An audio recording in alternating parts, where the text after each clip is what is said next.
अस्सलामु अलैकुम वरहमतुल्लाहि वबरकातुहू।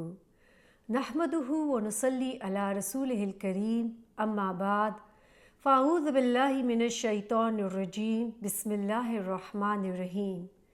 रब्बि इश्रह ली सदरी व यस्सिर ली अमरी वहलुल उक़दतम मिन लिसानी यफ़क़हू क़ौली। नाज़रीन, प्रोग्राम वो जिनसे अल्लाह राज़ी हुआ के साथ कवल्स के अंदर हाजिर है।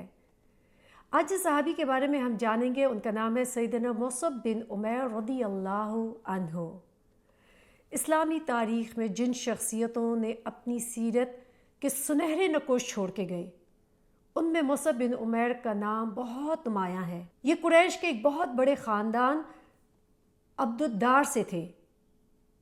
कहते हैं बहुत ही अमीर वालदैन के बेटे थे और इनका बचपन और जवानी नहायत नाज व नाम के अंदर और जो बहुत ज़्यादा सहूलियात होती है उनमें इनकी ज़िंदगी गुजरी थी। उम्दा से उम्दा ये लिबास पहनते थे और इनकी खुशबू सबसे ज़्यादा मक्का की महंगी खुशबू होती थी।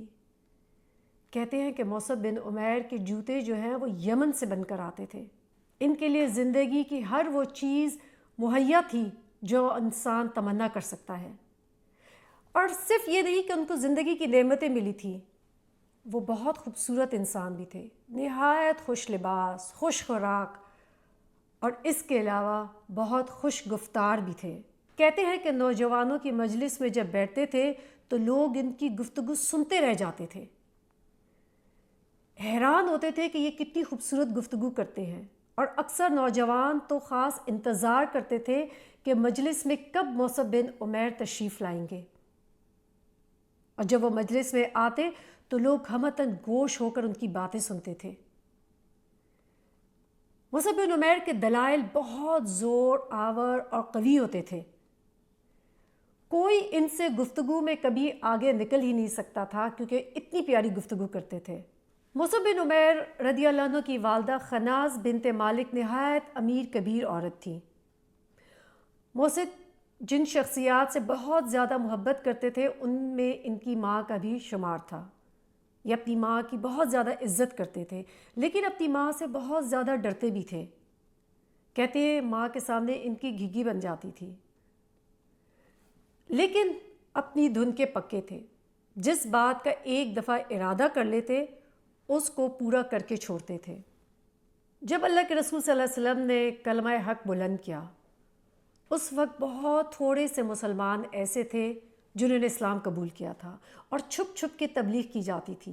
सफ़ा पहाड़ी के ऊपर ये एक घर था अरकम बिन अबी अरकम का, और इसमें छुप के अल्लाह के रसूल सल्लल्लाहु अलैहि वसल्लम मुसलमानों को तालीम देते थे।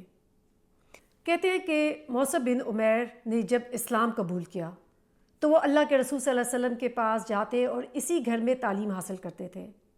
लेकिन इनकी वालदा इस्लाम की सख्त बड़ी दुश्मन थी। इस्लाम का नाम लेना भी उसको गवारा नहीं था। कहते इसलिए मुसअब बिन उमैर ने बहुत अरसे तक अपने इस्लाम को छुपाए रखा, मगर आखिर कब तक।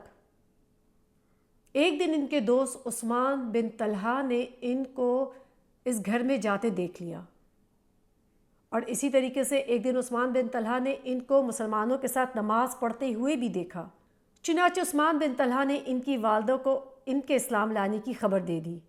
फिर क्या था, इनकी ज़िंदगी में एक भूचाल आ गया। इनकी माँ ये सोच भी नहीं सकती थी कि मेरा प्यारा बेटा और इतना लाडला बेटा इस्लाम कबूल कर लेगा। नाजरीन, इनकी ज़िंदगी के बारे में मज़ीद जानते हैं एक ब्रेक के बाद। अस्सलामु अलैकुम वरहमतुल्लाहि वबरकातुहू।